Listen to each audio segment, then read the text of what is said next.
Our family went on national television to settle a petty feud over a pasta sauce recipe. We never expected to end the night outwitting a dangerous abuser to save a stranger's life. The studio lights were so hot they felt like a physical weight pressing down on my shoulders. The constant, cheerful roar of the audience was a buzzing in my ears, a sound so loud it was almost like silence. On my right, my brother Leo was practically vibrating with nervous energy, his leg bouncing a frantic rhythm against the polished floor. On my left, my mother, Isabella, was wearing her best "everything is fine" smile, the kind of smile that told me everything was, in fact, on fire. And across from me, at the other end of our family podium, were my cousin Marco and his wife Sophia, the source of the fire. We were the Rossi family, and we were here to win $20,000 on Family Feud. At least, that was the official story. The unofficial story was that my mother had tricked us into coming on national television as a last-ditch, harebrained attempt at family therapy.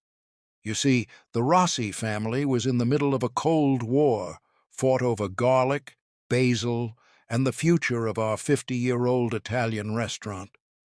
Leo and I wanted to modernize, to add a brunch menu, to maybe, God forbid, paint over the mural of Venice that was peeling in the corner. Marco and Sophia saw this as a sacrilege on par with putting pineapple on pizza. It had started with snippy comments over Sunday dinner, and it escalated to them literally trying to poach our head chef. So, yes, the tension was thick enough to cut with a bread knife. Steve Harvey stood in the center of the stage, a beacon of charisma in a shimmering silver suit. He could feel it, of course. He's a pro. He'd been making little jokes all morning, trying to break the ice. "You all look like you just came from a funeral," he'd said during the commercial break, flashing that famous 1,000-watt smile. "Whose was it?" Marco had muttered, just loud enough for me to hear. "The death of tradition." I had to physically restrain Leo from lunging across my mother. The other family, the Millers, seemed so normal. A sweet-looking mom and dad, a college-aged son, and a daughter who looked to be in her late 20s. Her name was Sarah. She was quiet, with gentle eyes that seemed a little lost in the glare of the studio. She hadn't gotten a single answer right yet, and every time she missed, she would flinch, a tiny, almost imperceptible motion as if expecting a scolding. Her family would just pat her on the back reassuringly. They seemed nice. Boring, but nice. The game was actually going our way, mostly because Marco, for all his stubbornness, knew a surprising amount about 70s-era sitcoms. We were leading by over 200 points heading into the final round before Fast Money. The energy was high. Steve was riffing with the audience, the band was playing, and for a moment I let myself believe we could actually do this. Maybe winning the money would be the olive branch we all needed. Then came the question, name something a person might replace. My mom buzzed in first. "A light bulb," she chirped. Bing. Number one answer. The crowd went wild. It came to me next.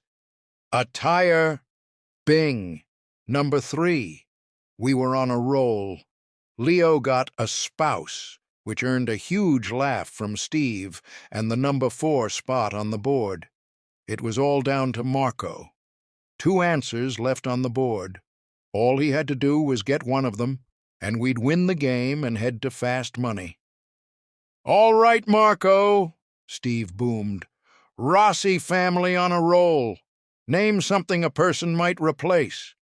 Marco puffed out his chest. He looked at me, a little smirk playing on his lips. "A family recipe, Steve," he said, his voice dripping with condescension. A collective groan went through our side of the podium. The audience let out a confused "ooh." I squeezed my eyes shut. Of course. Of course, he would use this moment on national television to take a passive-aggressive swipe at me. The giant red X appeared on the board with a soul-crushing buzz. "Yeah, that ain't up there, brother," Steve said, shaking his head. The Millers now had a chance to steal. They huddled together, whispering. We just stood there, stewing in a fresh wave of resentment. "A recipe? Are you kidding me?" Leo hissed at Marco under the applause for the other team. "You just cost us the game to be a jerk." "Maybe if you respected what got us here, we wouldn't be in this mess," Marco shot back, his voice rising. My mom grabbed both of their arms. "Stop it! Not here," she pleaded, her fake smile finally cracking. Steve held up his hands, motioning for the cameras to stay on him. He was trying to control the situation, to play it off as a joke. "Whoa, whoa, whoa! Simmer down, Rossi family. We ain't serving pasta with a side of drama today." But it was too late. The dam had broken. I turned on Marco. "You know what? He's right. You care more about some stupid sauce recipe from 1968 than you do about your own family. That stupid sauce put a roof over your head, you ungrateful little— Enough!" Steve's voice cut through the air like a thunderclap. The audience fell silent. The playful host was gone. In his place was a man who was genuinely fed up. He walked slowly from the center of the stage towards our podium. The cameras followed, zooming in on our mortified faces. "Listen to me," he said, his voice low and serious, but carrying through the entire studio. "I've been doing this a long time. I've seen families argue. But you all need to look at each other, right now. You're here, together, on national television. This is supposed to be a memory, a good one. You're letting whatever this is," he gestured between us, "ruin that. Family is all you got. You hear me? When everything else goes wrong, family is the only thing." He trailed off. His eyes, which had been fixed on us with a fiery intensity, suddenly shifted their focus. He was looking past us, towards the other podium. His expression changed from stern disappointment to utter confusion. The Millers were huddled around their daughter, Sarah. She was shaking, her face pale as a sheet. Her father was trying to shield her from the camera's view. "Sir?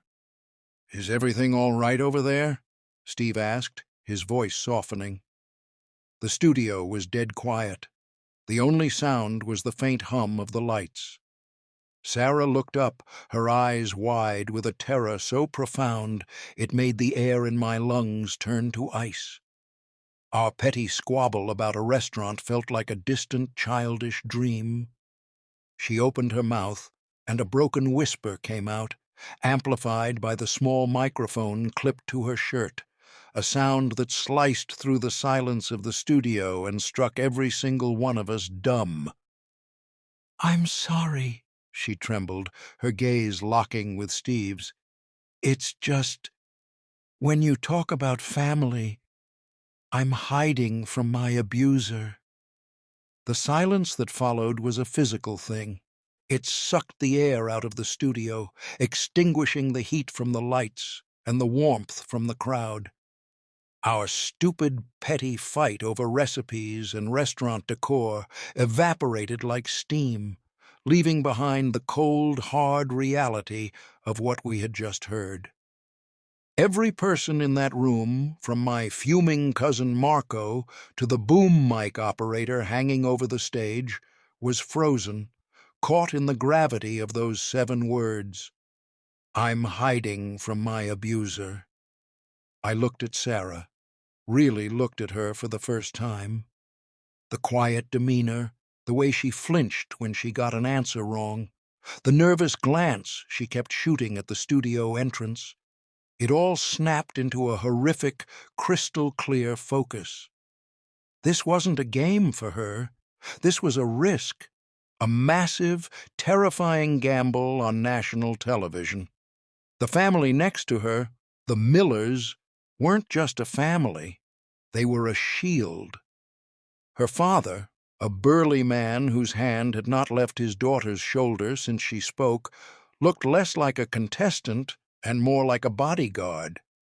Steve Harvey didn't miss a beat. The game show host vanished, and a man, a father, a protector took his place. He raised a hand, not to the audience for quiet, but to the camera director. "Cut," he said, his voice a low command. "Cut the cameras. Go to commercial. Now!" Immediately, a producer with a headset started barking orders. The giant screens flickered to a car commercial. The upbeat jingle that filled the studio sounded obscene in the thick, tense silence. Stage hands began to move, but uncertainly, like they didn't know what their job was supposed to be when the illusion of fun had been so thoroughly shattered. Steve walked over to the Millers' podium. He didn't rush. He moved with a deliberate calm that was somehow more commanding than any shout. "Ma'am," he said to Sarah, his voice incredibly gentle, "are you okay? Do you need anything?" Sarah just shook her head, tears streaming down her face now. Her mother was rubbing her back, murmuring things too quiet to hear. Her father fixed Steve with a hard, weary look. "We need to go," he said, his voice flat. "We need to leave right now." "My security team will take you," Steve said instantly. "No one will see you leave." "You have my word." He turned and gestured to a mountain of a man in a black suit who had appeared at the side of the stage. The transfer was seamless. The Miller family was enveloped by a wall of security and ushered through a side exit before most of us had even processed what was happening. And then there was us, the Rossi family, left standing at our podium under the house lights, feeling about 2 inches tall. The anger between us was gone, replaced by a profound and collective shame. I glanced at Marco. The arrogant smirk was gone. His face was pale, his mouth slightly agape. He looked like he'd been slapped. Leo wasn't bouncing his leg anymore. He was staring at the empty space where Sarah had been, his usual cocky bravado completely deflated. My mother looked like she was about to be sick. The producer, a harried-looking woman named Brenda, whom we'd met briefly that morning, hustled over to us. "Okay, folks, let's get you backstage," she said, her voice a strained whisper. She led us off the stage, past bewildered crew members, and into a sterile green room. The 5 of us collapsed onto a cheap sofa, the silence between us more deafening than our argument had been. Brenda stood in the doorway, wringing her hands. I am so sorry you had to witness that. We had no idea." "Is she all right?" my mother asked, her voice trembling. "That poor girl." Brenda hesitated, chewing on her lip. "We're taking every precaution. Look, I probably shouldn't be telling you this, but that wasn't her real family." We all stared at her. "What do you mean?" I asked. "The Millers are volunteers for a network," Brenda explained, her voice dropping even lower. "A kind of underground railroad for domestic violence survivors. Sarah, that's not her real name, by the way, is on the run. The man she's hiding from is, well, he's powerful and dangerous. The network helped her get a new identity, a new life. Coming on the show was her idea. It was a calculated risk. The $20,000 from fast money would have been enough for her to disappear properly. Start over somewhere he'd never think to look. The weight of it all hit me like a physical blow. We were fighting over brunch menus while this woman was fighting for her life. The $20,000 that was a fun bonus for us, a way to maybe renovate the restaurant, was her ticket to freedom. And Marco had thrown it away to make a point about a family recipe. I didn't even have the energy to be angry with him anymore. I just felt empty. "But why would she risk coming on television?" Leo asked, voicing the question on all of our minds. "He could see her. The show airs on a 3-hour delay on the West Coast, where she's from," Brenda said. "The plan was to get her out of the studio and on the move long before it ever aired in her home market. It was supposed to be safe." A knot of ice formed in my stomach. Supposed to be? Brenda's eyes darted towards the hallway, where we could hear panicked, hushed voices. "The show airs live on the East Coast." My blood ran cold. The buzzing of the lights, the cheerful audience, the smiling host. It was all a live broadcast, streaming into millions of homes. Homes in New York, in Florida, in Boston, and, for all we knew, into the home of the very man she was running from. As if on cue, Brenda's headset crackled to life. She pressed a finger to her ear, listening. We watched her, holding our breath. The color drained from her face. Her professional composure crumbled, replaced by naked fear. She lowered her hand slowly, her eyes wide with horror as she looked at us. "Oh, my God," she whispered, her voice cracking. "He saw it." He saw the show. A man called the station's main switchboard, asking for Sarah Miller. He said he was her husband.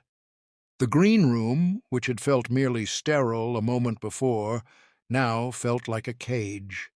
The air thickened, charged with a terrifying energy. "He called the station?" I repeated, my voice barely a whisper. It didn't seem real. The man wasn't a monster in a story anymore. He was a phone call. He was a voice on a line, reaching through the airwaves, trying to pull her back. Brenda nodded, her face ashen. "He's persistent, demanding to know where his wife is. He gave her real name." She swallowed hard. "The switchboard operator is trained for this kind of thing. She's stonewalling him, but he's not giving up. Security has already called the police. They're on their way to the station, but he knows," Marco finished, his voice hollow.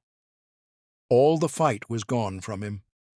He looked at his hands, then at me, his eyes filled with a dawning horror. "He knows she was here." He ran a hand through his hair, his knuckles white. "Because of me. Because I had to be a stubborn jackass about a recipe, they got a chance to steal. If I had just said a cell phone or something, anything else—" "Don't," Leo said, surprisingly gentle. "You didn't know." For the first time all week, my brother and my cousin weren't adversaries.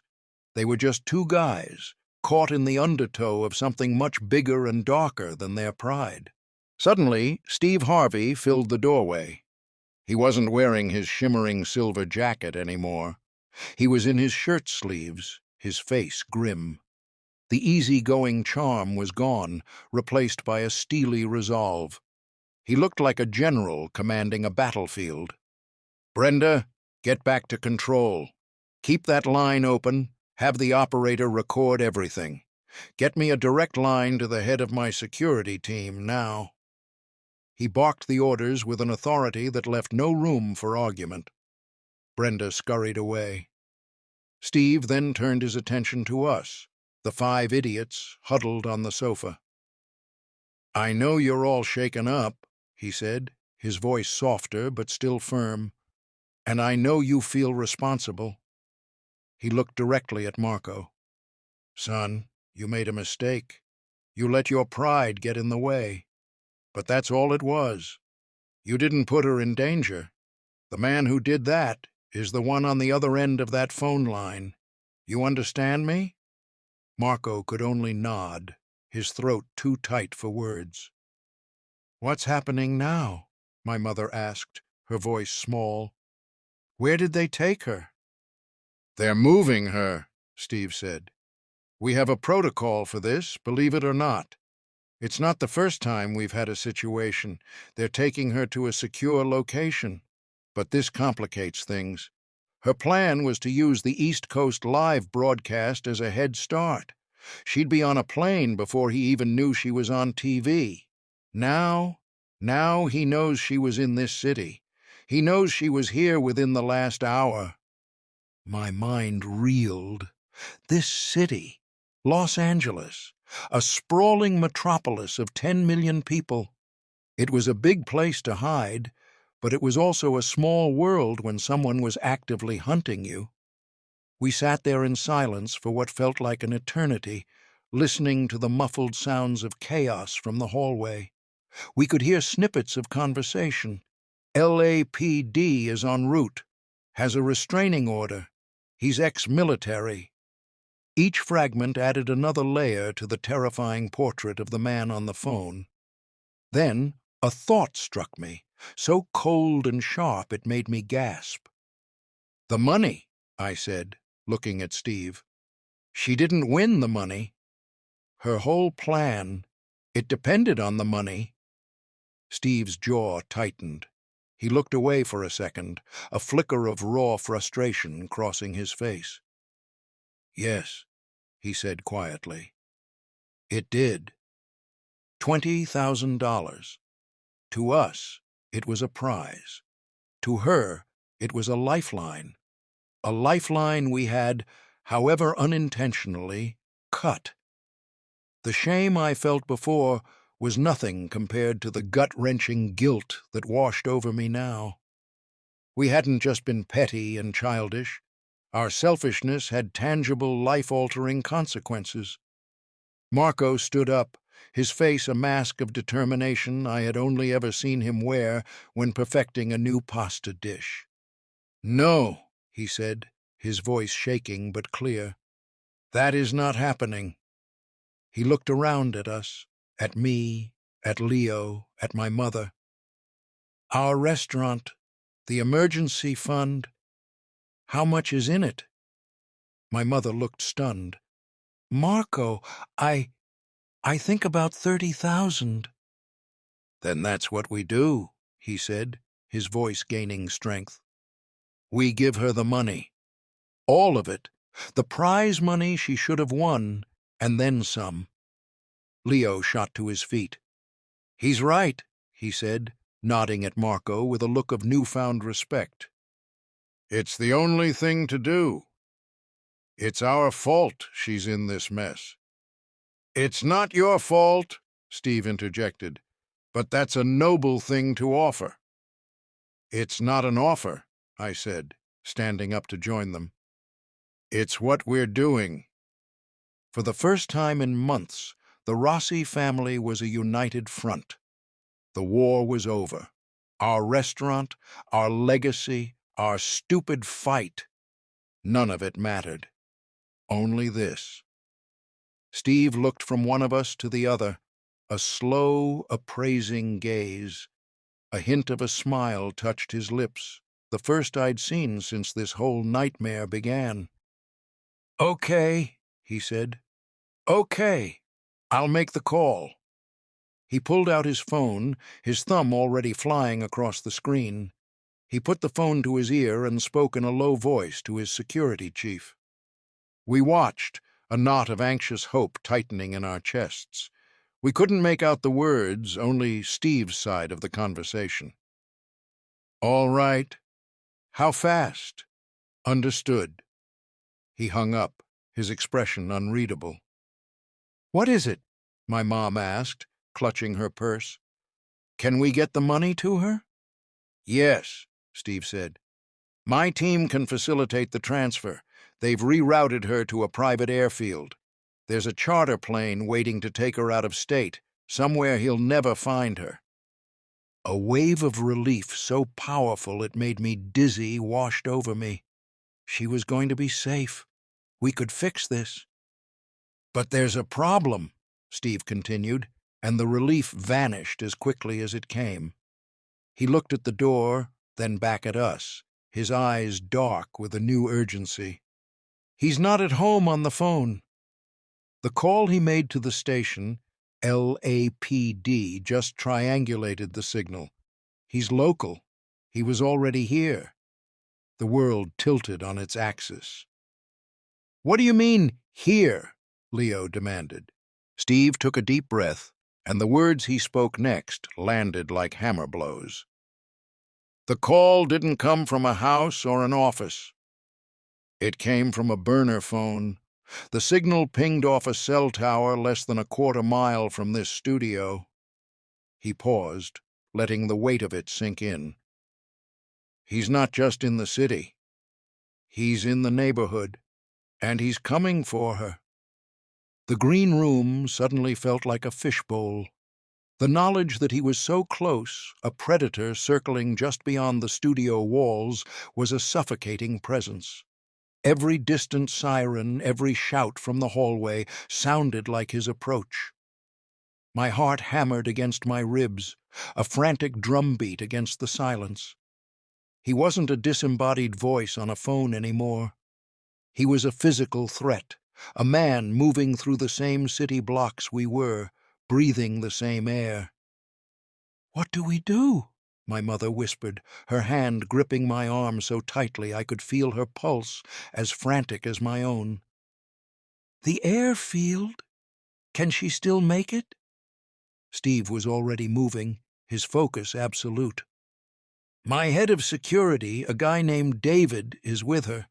They were about to leave the safe house, but they're holding their position for now. It's too risky to move her with him so close. They don't know if he's watching the roads." He looked at us, his eyes hard. "He thinks he has her trapped. He knows she was here, he knows she's on the run, and he thinks he's closed the net." "So he's hunting," Leo said grimly. "He's probably driving around, looking for any sign of her." "Exactly," Steve confirmed. "And we're going to use that." He pointed at me, then Leo, then Marco. "You three. You're about my height, my build." "Brenda!" he yelled into the hallway. The harried producer reappeared instantly. "Get me 3 of my suits from wardrobe, the flashiest ones you've got, and 3 sets of sunglasses and hats, now." Brenda just nodded and vanished. "What's the plan?" I asked, my voice tight. "He's not just looking for her," Steve explained, his mind working like a chess master's. "He's looking for me. For the show. He knows we're involved. He'll be watching the studio exits, looking for anything out of the ordinary. A celebrity motorcade, a black SUV leaving in a hurry. He's expecting us to try and sneak her out." Steve paced the small room, a caged lion. "So we're not going to sneak. We're going to give him a show." A few minutes later, Brenda returned with a rolling rack of clothes. On it hung 3 of Steve Harvey's signature suits, 1 electric blue, 1 shimmering gold, and 1 deep purple. They practically hummed with charisma. "All right, Rossi family," Steve said, a grim smile on his face. "Get dressed.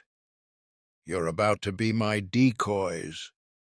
The plan was audacious, born of desperation and television savvy. The studio had 3 main exits, each leading to a different street. At the exact same moment, 3 identical black SUVs would pull up to them. From each exit, a man, roughly Steve's height, dressed in one of his flamboyant suits and obscured by a hat and sunglasses, would emerge, flanked by security, and jump into the back of one of the waiting vehicles. Me, Leo, and Marco. From a distance, in the chaos of a TV studio wrapping for the day, we would be indistinguishable from the real thing. "He won't know which car to follow," Marco said, the pieces clicking into place. He'll have to choose. A 1 in 3 chance. Better than that, Steve said, because while he's busy chasing one of you three, my personal car, a boring gray sedan that no one would ever look at twice, will be leaving from a 4th exit, a service tunnel in the basement. I'll be driving, and Sarah will be in the back, under a blanket. While he's chasing the show, we'll be slipping out the back door. Adrenaline, cold and sharp, cut through my fear. It was crazy. It was a stunt pulled straight from a movie, but it was the only chance she had. We changed quickly, the cheap fabric of our game show clothes replaced by the fine wool of Steve's custom suits. Looking at my brother and cousin, it was surreal. We looked like a bizarre parody act. But as I pulled on the hat and slid the dark sunglasses over my eyes, a sense of purpose solidified inside me. Our petty family drama had led us here, to this moment, and this was our chance to make it right. Steve clapped each of us on the shoulder. "My security will be with you. They won't let anything happen. Just walk fast, get in the car, and tell the driver to go. Don't look back." He turned to my mother. "Isabella, you'll go with Marco. Stay down." He looked at all of us, his gaze lingering for a second. "What you're doing, it's a good thing. Your family. You got heart. Now let's go save this girl." The next 5 minutes were a blur. We were escorted by grim-faced security guards through a labyrinth of backstage corridors. Each of us was led to a different door. I stood in the shadows of a loading bay, my heart pounding a frantic rhythm against the expensive suit. Through the crack in the door, I could see the black SUV idling at the curb. I could hear the city sounds, the distant traffic, the normal pulse of a world that had no idea of the life-or-death drama playing out in its midst. A voice crackled in my earpiece, the security lead. "All units in position. On Steve's command. Stand by." I took a deep, shuddering breath. I thought of Sarah, of her terrified eyes. I thought of the $20,000 that was now a cashier's check tucked into an envelope in Steve's pocket, our family's penance, and her new beginning. "Go, go, go," the voice commanded. The door was thrown open. The security guards formed a tight diamond around me. The late afternoon sun was blinding. I kept my head down, walking fast, just as Steve had said. The short distance to the car felt like a mile. I could feel eyes on me, I was sure of it. Was he out there? Watching from another car? From a window? I didn't dare look. I dove into the back of the SUV, the door slamming shut behind me. "Go!" I yelled at the driver, my voice cracking. The tires squealed as we pulled away from the curb, merging into traffic. I risked a glance out the back window. A few seconds later, I saw a dark sedan pull out from a side street, accelerating hard, weaving through cars to catch up to us. He had taken the bait. He was following me. A wave of both terror and triumph washed over me. The driver, a former cop with ice water in his veins, got on the radio. "Tango is on me. I repeat, Tango is on me. Westbound on Melrose. All other units, you are clear. Go." For the next 20 minutes, we led him on a chase through the streets of Los Angeles. We never broke the speed limit, never did anything to attract the police, but the driver was a master. He made unpredictable turns, navigated clogged intersections, and kept the sedan just far enough behind that its driver would feel compelled to keep following, but never close enough to be a direct threat. Finally, the radio crackled again. It was Steve's voice, calm and steady. "We're clear. We're on the freeway. She's safe." The relief was so absolute it felt like I might pass out. The driver looked at me in the rearview mirror and gave me a slight nod. He took the next exit and pulled into the underground parking garage of a downtown hotel, circling down 3 levels before coming to a stop in a dark corner. We waited there for 10 minutes in complete silence. The dark sedan never appeared. We had lost him. He was chasing a ghost. Later that evening, the 5 of us sat in a quiet corner of our own restaurant, which had been closed for the night. The place was dark, the peeling mural of Venice barely visible in the dim light. The silence wasn't angry anymore. It was thoughtful, exhausted. Steve Harvey walked in, looking like a regular guy in a polo shirt and jeans. He slid into the booth beside my mother. "I just got off the phone with David," he said, a tired smile on his face. "Her plane took off 20 minutes ago. She's on her way to a new life." He slid an envelope across the table. "She asked me to give you this." My mother opened it. Inside was a handwritten note. Her voice trembled as she read it aloud.